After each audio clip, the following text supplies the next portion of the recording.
If you're looking for a compact yet high wattage power adapter to charge your iPhone, your Mac, your iPad, and other accessories, I really like this Anker 735 PowerPort 3 65-watt charger. What's really cool about this is it's gallium nitride, so it's really powerful in a really compact package.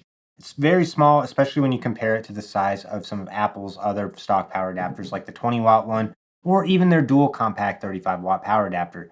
You can buy it only in black, but it has these foldable plugs at the back, and if you have any issues with it weighing too much and falling out of your wall, there's also a little base that you can attach onto it as well. I've been testing this with my 11-inch iPad Pro, my 14-inch MacBook, my iPhone 15, and just other various accessories around the house. I found that it charges everything really fast. It's been able to keep my iPad powered and charge it from about 13% to 100% in around an hour or an hour and a half.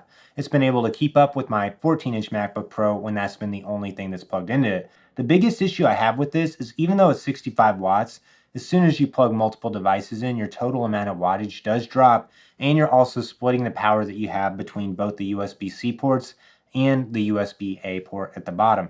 And the wattages are going to depend on what different devices you have. And there's this chart I'm going to put on the screen as well, where Anker shows you how, depending on what devices you have plugged in, your total amount of wattage that's available does drop. So I think once you start to use this with multiple devices, if you're using a power-hungry computer like a MacBook Pro 14 or 16 inch, you are going to find that it's not going to be able to keep up with the computer under load. But if you're just using this to keep everything topped off, or if you just want to power a bunch of devices at the same time that's not a computer, this is going to be an amazing option for you.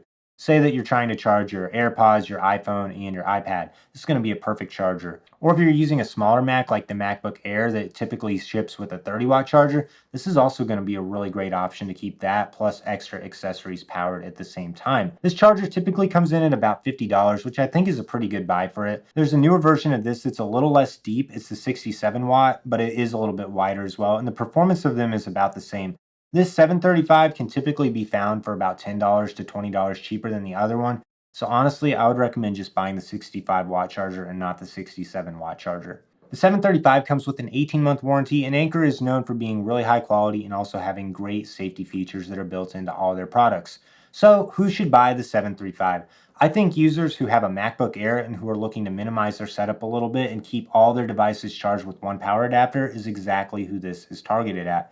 If you're someone who has a 14 or 16-inch MacBook Pro, I would personally recommend going up to the 100-watt Anker power adapter, or I also have this new adapter that I've tried out by AOHE called the MagCube 140. Both of these also have 3 ports. They're still pretty compact, although this one is definitely the smallest. But those ones are just going to be able to give higher wattage spread out across multiple devices. So the 735, your main USB port drops down to 40 watts of total output if you're using all 3 ports. And for most MacBook Pros, that's just not enough juice if you're using it on a professional basis. You're using apps like Photoshop or Final Cut Pro, those are going to drain your battery. So buy this if you have a MacBook Air that's used to using the smaller power adapter that Apple makes, and if you're looking for a compact way to keep all your devices charged and working. If you're interested in buying the Anker 735, I do have links in the description below. If you have any other questions about it or you think I missed anything, leave a comment down below. I'll do my best to answer them. Like this video and subscribe to my channel so you don't miss out on any upcoming content.